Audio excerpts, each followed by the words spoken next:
shift focus then, because Singapore GRMs have dropped to $6.7 per barrel from that $9.3 per barrel mark, and it is at its lowest since the 19th of July. Now, how will it impact stocks like MRPL, BPCL, HPCL? All of these stocks will be in focus on the back of that. And Soumit is joining in with the impact of that move on all of these stocks. Soumit, take it away.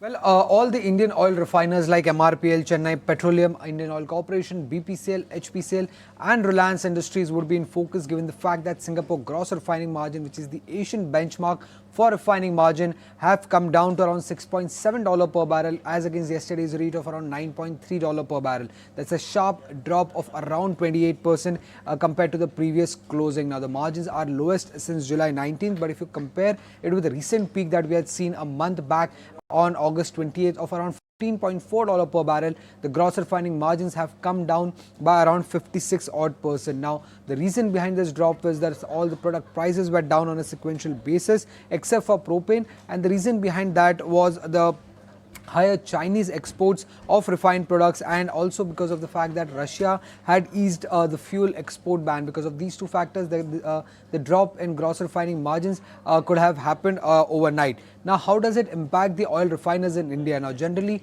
a $1 per barrel drop in the gross refining margin lowers MRPL's revenue potential by around 700 crore rupees annually. For Chennai Petro, it impacts their EPS or lowers their EPS by around 30%. For Indian Oil Corporation, BPCL and HPCL, it decreases their earnings potential by around 14 to 16%. And for Reliance Industries, on consolidated basis, it lowers their EPS estimates by around 4 to 5%. So keep an eye out for Indian refiners in trade, given the fact that gross refining margins have slumped by around 27% compared to yesterday's close.